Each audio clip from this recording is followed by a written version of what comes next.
위용이라는 말을 이런 때 사용하는 말입니다. 역대급입니다. 나와서 찬송 부른 팀 가운데서 가장 많은 인원이 나와서 찬양을 바쳤습니다. 무언 일이 이루어지는 건지 안 이루어지는지 하는 것은 이미 준비 과정 가운데서 동선이라고 있습니다. 눈에 보이는 동선도 있고 눈에 보이지 않는 동선도 있죠. 어쨌든 동선이 있습니다. 그 동선들이 감지가 되면서 이미 역사는 시작이 됩니다.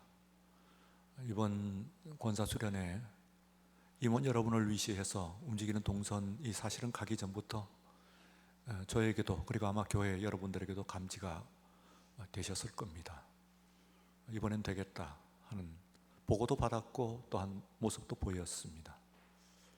그것이 다시 한번 재증명되는 찬양이었고, 인원뿐만 아니라 그 찬양이 준비된 찬양이라고 하는 것은 들려지는 소리뿐만 아니라 그 속에 들어있는 고백, 감동 이런 것들이 그대로 표현되고 전달되어지는 찬송입니다.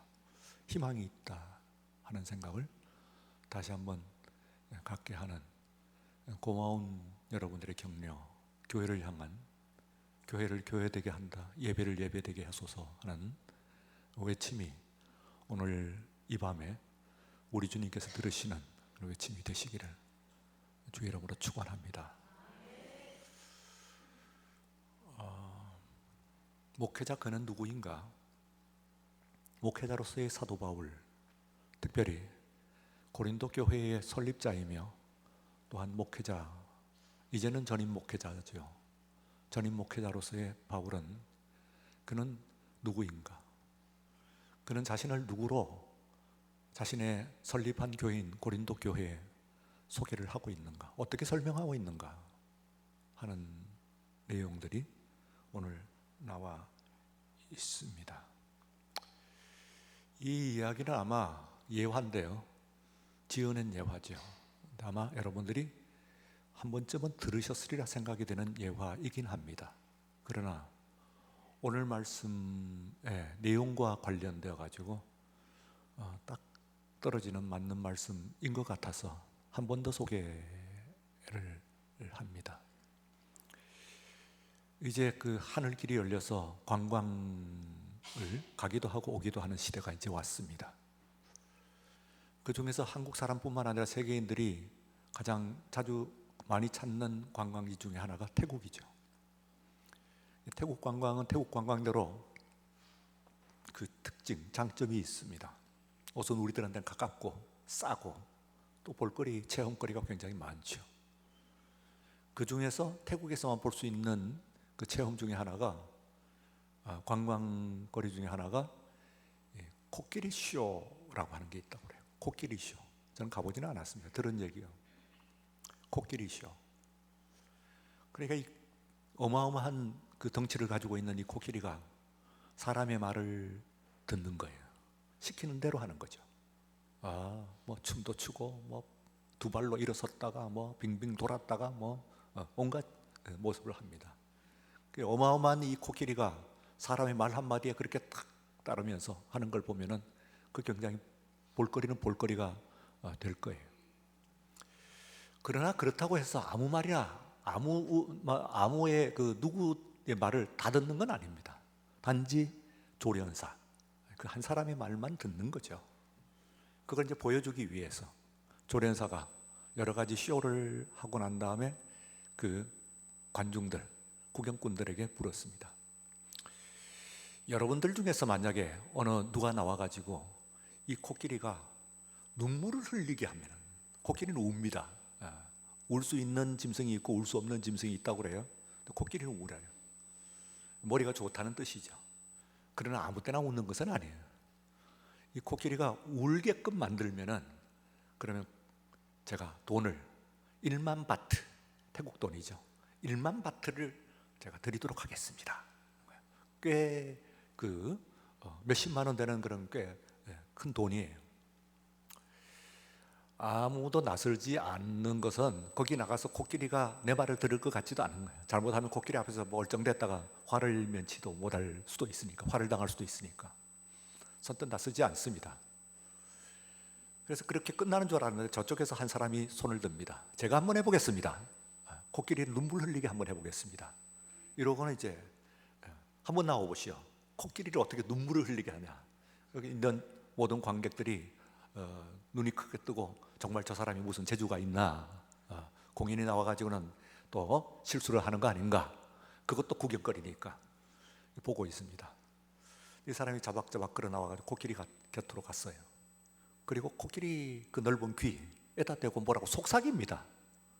뭐라고 속삭이는데 놀라운 일이 일어났습니다.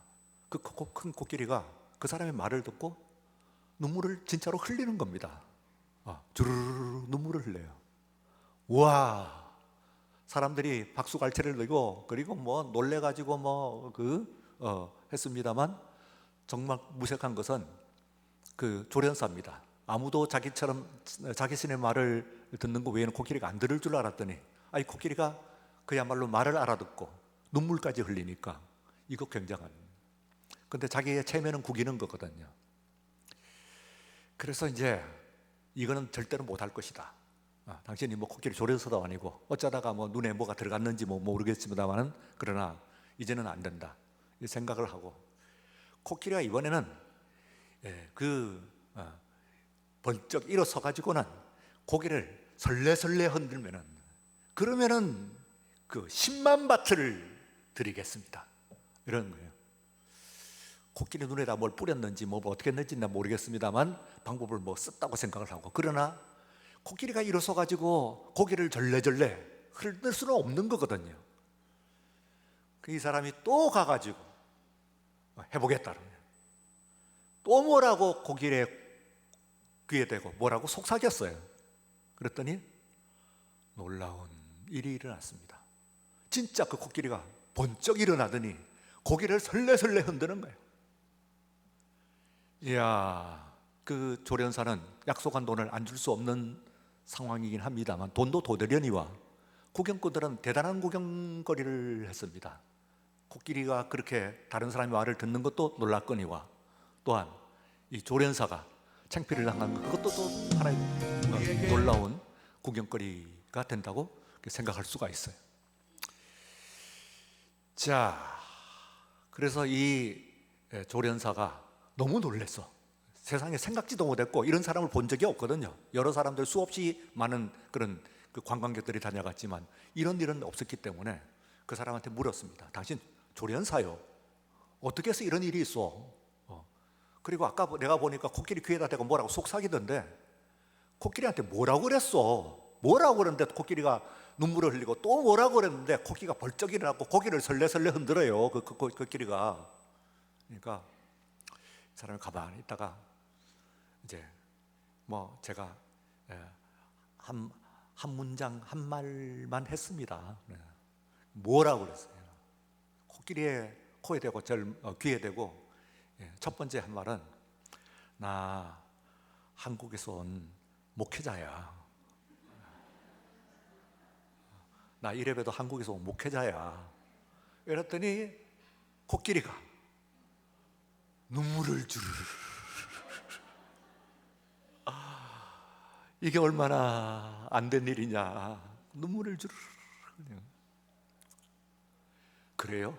나는 한국의 목회자가 누군지 모르지만 그러나 그렇다 치고 그럼 두 번째 코끼리가 벌떡 일어나고 고개를 설레설레 흔드는데 그때는 뭐라고 그랬어요? 그러면 한마디 더 했죠.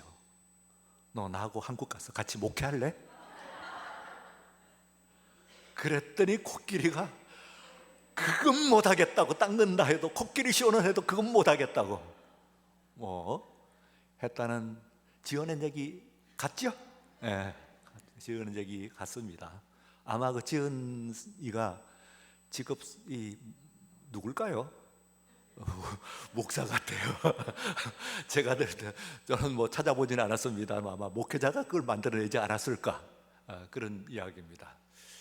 그러나 목회자로서 그 이야기를 마냥 웃을 수만은 없고 가만 그 가슴에 퍽 집히는 말입니다. 여러분들은 어떻게 들렸는지 모르겠습니다. 아마 저 목사님이 담임 목사가 자기를 커버하는 모양이다, 이렇게 생각이 들 수 있을지 몰라요. 예.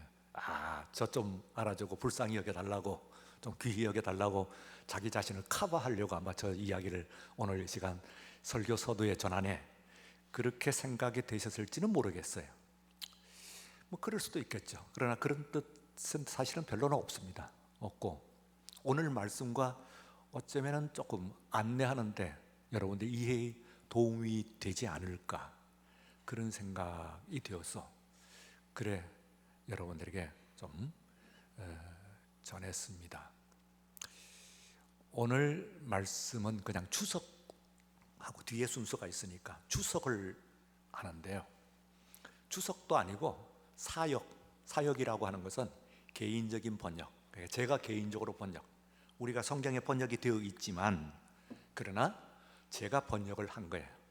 근데 이 개인 번역은 내 멋대로 내 마음대로 하는 것을 사역이라고 하지 않고, 좀 저로서는 청중인 여러분들을, 특별히 일반적인 청중 아니라 바로 다름 아닌 동막교회 여러분들, 다름 아닌 오늘 그 헌신을 하는 권사회 여러분들, 또 수요일 예배에 나와가지고 예배의 말씀을 사모하는, 은혜를 사모하는 여러분들이라고 하는 그 특수성이 있습니다. 그렇죠, 여러분들의 이 특수성만큼은 적어도 최소한 제가 다른 목회자들보다는 조금 더 알지 않겠냐.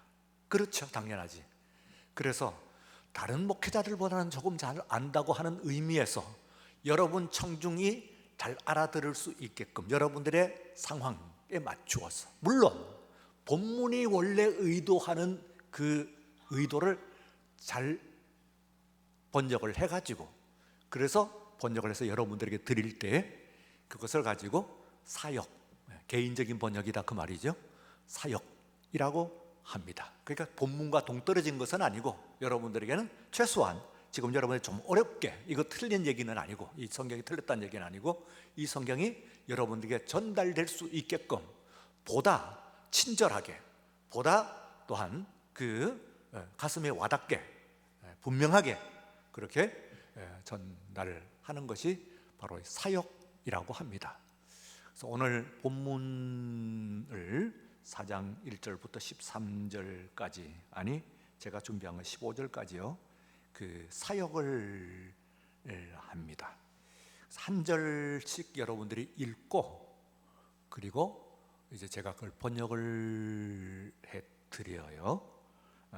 우선 한 절씩 한번 읽어보죠. 사람이, 4장 1절 다 같이 시작. 사람이 마땅히 우리를 그리스도의 일꾼이요 하나님의 비밀을 맡을 자로 여길지니라. 이 말씀입니다. 여기에 이 사람이 이렇게 번역해서, 너희들은 우리를 하나님의 사환, 그리스도의 비밀을 취급하는 사람으로 간주하여라. 우선 원문에는 마땅히 하는 말이 원래는 없어요. 근데 여러분들에게 친절하게 설명을 하기 위해서 마땅히 하는 말을 우리 성경에 넣고 있죠. 하기야 원래 그런 뜻이라고 봐요. 그러나 그 말을 넣음으로 말미암아 조금 오해를 할 수가 있어요. 나는 자격이 있다, 나는 하나님의 사환이고 그리스도의 비밀을 맡은 청지기, 이 정도의 자격이 있는 것을 마땅히 난 자격이 있다, 그래서 그걸 여겨라, 이런 이야기처럼 들릴 수가 있습니다. 그 본문이 그렇게 얘기하는 것이 아니고 번역한 것이. 그러나 그런 뜻은 아니에요. 아니고, 너희들은 우리를 하나님의 사환, 그리스도의 비밀을 취급하는 사람으로 간주하여라. 그렇든지 안 그렇든지, 일단 맞나 안 맞나, 저 사람은 자격이 있다 없다, 그런 것을 따지기 이전에 우선 제가 여기에 서 있으면은 무조건 여러분들이 생각하는 것은 여러분들을 위해서입니다. 여러분들은 저 앞에 서 있는 지금 설교자가 하나님의 사환이다, 하나님의 종이다, 그리고 하나님의 비밀을, 그리스도의 비밀을 맡은 자다 하고 여겨라. 그렇든 안 그렇든 실제로 그런지 안 그런지를 따져보지 말아라, 이런 뜻입니다. 따져보지 말고 그냥 그런 줄로 여겨라 하는 것은 간주해라, 이 얘기예요. 지금 제가 하나님의 말씀 비밀을 맡은 자로 여러분들이 간주를 하라는 것은 여러분들을 위해서일 거예요. 그런가? 저건 자신을 위해서 하는 이야기인가? 그럴 수가 있는데 그렇게 하지 말으라는 얘기예요. 1절에. 그 다음에 이제 2절입니다. 다 같이. 그리고 맡은 자에게 구할 것은 충성이라. 그리고 맡은 자에게 구할 것은 충성이니라 하는 이야기는 마치 이제 그 말은 너희들이 청중들은, 여러분들은 나를 하나님의 청지기로 하고 저는 하나님에 대해서 충성해야 된다, 이런 말로 들릴 수가 있어요. 그런데 그건 아니에요. 계속되는 말씀입니다. 거기에 더하여서 여러분들은 그냥 하나님의 청지기, 하나님의 비밀, 그리스도의 비밀을 맡은 자일 뿐만 아니라 신실한 청지기, 그냥 적당히 맡아갖고 얼렁뚱땅 하는 사람이 아니라 신실한 청지기로 간주하여라, 그런 얘기입니다. 거기에 더하여 신실한 청지기로 간주하여라. 여러분들이 지금 제가 설교를 하는데 저 목사님은, 우리 담임 목사님 지금 설교자는 하나님의 청지기일 뿐만 아니라 신실한 청지기야 하고 간주하여라 하는, 앞에 있는 간주하라 하는 말이 동사가 그대로 여기에도 적용되는 그런 본문입니다. 그래서 어떻게 생각하면 이거는 한편은 청지기고 사실은 저한테 대해서는 너는 신실해라, 이렇게 말씀하시는 것이 아니다, 그 말이죠. 4장 3절 말씀, 3절 다 같이. 너희에게나 다른 사람에게나 판단받는 것은 내게는 매우 작은 일이라. 나도 나를 판단하지 않노니. 자, 여기에 우선 한 단어를 이제 여러분의 말씀 판단한다 하는 말인데, 프리크레오 하는 말이에요. 이 판단한다 하는 말이 여기에 몇 번 나와요. 판단한다. 근데 판단을 하지 말아라 하는 이야기거든요. 근데 판단을 안 할 수가 있나요? 여러분 세상을 살아가는데 어떻게 판단을 하지 말아요? 근데 그런 판단이 아니에요. 판단이라고 하는 것은 세상에 있는 어떤 사물이나 일들을 이런 거구나 하고 이제 인식하는 거거든요. 그거는. 그럼 그것도 없으면 머리가 없는 사람인가? 판단을 어떻게 하냐는데, 이 판단은 그 뒤에 있는 심판이라고 하는 말과 똑같은 말입니다. 똑같은 단어가 쓰였는데 여기에 본문에서 앞에서는 판단하고 뒤에 4장 4절에 보면 다만 나를 심판하시는 주시라 할 때 이 심판은 우리말로는 다르게 쓰였지만 원래 원문에는 똑같은 그런 단어가 쓰였어요. 이 단어를 가지고 어떤 때는 판단, 어떤 때는 심판, 이런데 정확하게 말하면은 재판정에서 재판하는 겁니다, 이 말이. 그래서 어떤 데서 재판한다 이렇게 생각하면 돼. 심판하면 마지막 말일의 심판, 마지막 심판, 최후의 심판, 이거 떠오르고, 판단한다 하면은 보통 우리가 살아가는데 인식하는 것이 다 판단인데 그거 하지 말아라, 아무 생각도 없이 그냥 문외하로 살아라, 그런 이야기가 아니고 재판을 한 거야. 저 사람 틀렸나 맞나? 특별히 누구예요? 목회자에서 저 목회자가 틀렸나 맞나? 저 말이 맞나 틀렸나? 저 사람이 행동하는 것이 맞나 틀렸나? 제대로 된 목사가 맞나 틀렸나? 이런 판단 하지 말아라, 그런 얘기입니다. 그래서 사역을 이렇게 했어요. 너희들이나 혹 다른 사람들이라도 나를 판단 혹은 심판 혹은 재판하는 것에는 나는 별로 신경 쓰지 않는다. 여러분들이 나를 재판하는 거, 제대로 된 목회자인가 맞나 틀리나 하는 것에는 난 신경 쓰지 않는다.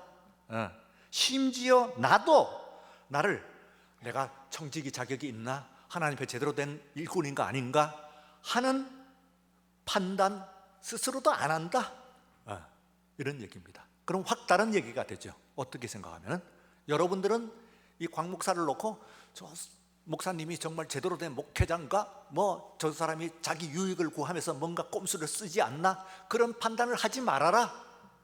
재판하지 마라, 나를. 나도 내가 맞나 틀리나, 하나님과 제대로 됐나 하고 나는 판단 안 한다. 난 나를 재판하지 않는다. 이러면 조금 이제 깊어지죠. 그러면 살갑게 들립니다. 여러분들이 공감을 하든지 동의를 하든지 하든지 어쨌든 말씀이 훅 부딪혀 오는 걸 여러분들이 느끼게 돼요. 그냥 읽는 것보다는. 사역을 해놓고 그렇죠. 그런 말씀이야? 그렇습니다. 4장 4절 다 같이 내가 자책할 아무것도 깨닫지 못하나 이로 말미암아 의롭다함을 얻지 못하노라. 다만 나를 심판하실 이는 주시니라. 자, 마찬가지 똑같은 프리크레오라는 똑같은 단어를 앞에는 판단이라고 해놓고 여기는 심판이라고 하는 말로 번역을 했을 뿐이에요. 원문은 똑같은 말을 썼어요. 그러니까 앞에서 판단하는 거 하지 말아라. 진짜 나를 판단하는 것은 주님밖에 없다. 그런 얘기입니다. 그러면은 이제 제가 그 사역을 한 것을 현재 내가 나 스스로를 살펴보니까 이렇다 할 잘못이 있는 것 같지는 않다만 그렇다고 해서 내가 나 깨끗하다, 완전하다 그렇게 주장하는 것은 아니다. 내가 말하는 것은 다만 나를 판단하실 분은 주님밖에 없다는 뜻이다. 나를 판단 안 하지 않는다. 그리고 내가 이게 살펴보니까 나 뭐 그렇게 흠잡힐 것도 별로 없다. 난 떳떳하다. 그런데 내가 이렇게 말한다고 해서 나는 완벽한 목회자다, 완벽한 목사다, 응? 아무 결점이 없다, 이것을 여러분들에게 주장하려고 하는 것은 아니에요. 내가 말하는 요지는 뭐냐면은 날 판단하고 제대로 된 목회자냐 아니냐 뭐 떠들고 들었다 놨다 할 수 있는 자격을 갖고 있는 것은 여러분들에게 없고 다만 주님밖에 없다, 이 말을 한 겁니다. 그러면 훅 들어오죠. 그런 말이에요? 그런 뜻이에요? 그러면 여러분들이 지금 신경 써야 됩니다. 이거 고린도 교회에서 얘기하는 것이 아니고 바울 얘기만 하는 것은 아니거든요. 이게 성경으로 남겨있는 한 우리들이라고 하는 말이거든 지금. 그러면 계속 가보십시다. 5절에 4장 5절 다 같이 그러므로 때가 이르기 전 곧 주께서 오시기 전까지 아무것도 판단하지 말라.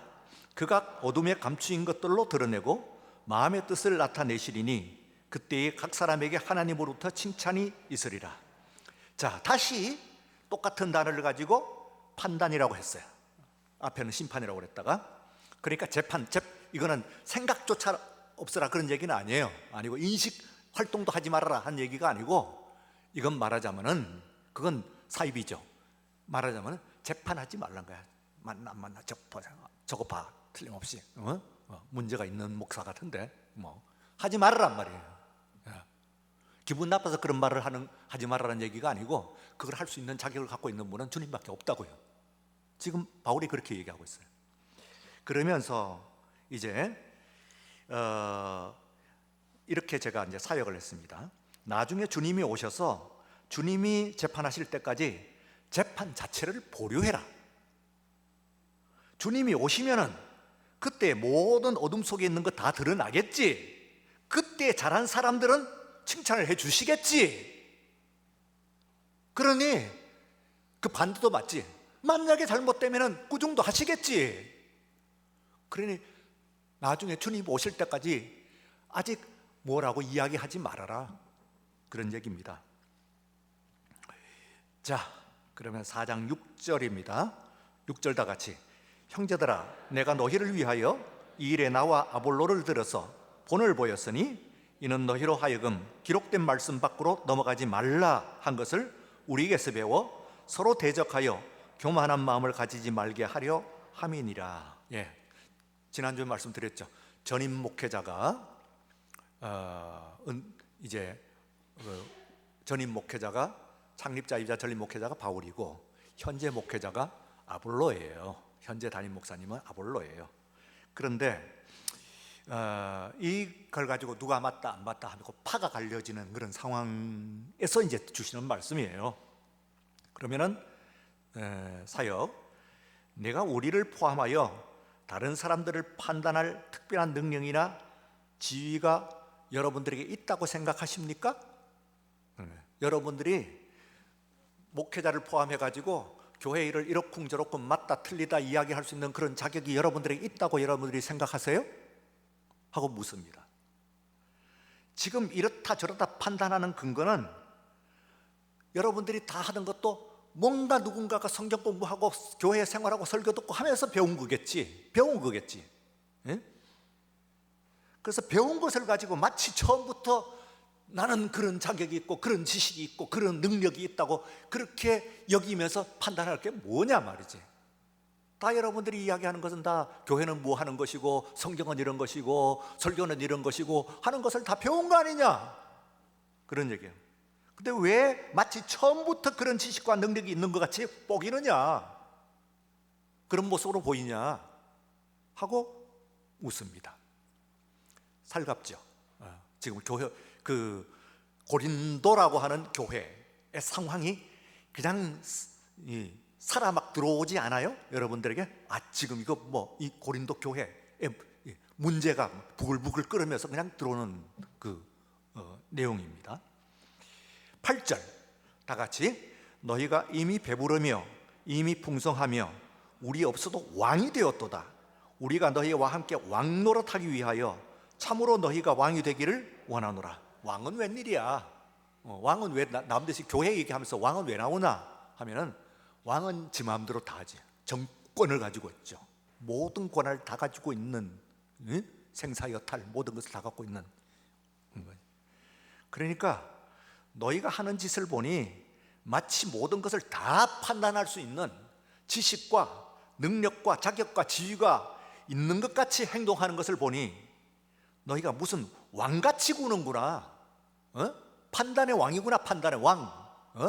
저 목사 맞다 틀린다, 저 설교 틀렸다 맞다, 뭐 교회가 왜 이 모양이냐, 이럴 수가 있냐 하는 걸 보니까 너 하는 짓을 보니까 너 왕 같구나 너, 하고 이야기를 하고 있어요. 야, 세상으로 보면은 아무런 거리낌도 없고 오로지 그 사람은 어명이다, 왕의 판단이다 하는 것처럼 이야기하는 왕 같네 하는 것을 보니까 이야기를, 질문을 하는 거예요. 그래, 나중에 너나 나나, 너희나 나나 다 주님 앞에서 왕같이 되긴 할 거다. 왕같은 제사장으로 했으므로. 그러나 그것은 나중에 주님 앞에서의 일이지, 모든 것이 드러났을 때 얘기지. 왜 지금 왕같이 모든 것을 판단을 하면서 얘기를 하냐, 왜 네가 교회 재판관이 되어가고 나서냐 말이지 하고 이야기를 해요. 복 들어옵니까? 여러분들은? 아니면 좀 여러분들에게 무슨 제가 꾸중하거나 혹은 뭐 경고하거나 나아가서 절 뭐 조금 이렇게 커버하면서 유익되게 하려고 말씀하는 것처럼 들리세요? 어떻게 들려요? 정확하게 원문이 얘기하는 것을 그대로 얘기하는 거거든요, 지금. 자, 4장 9절 다 같이요.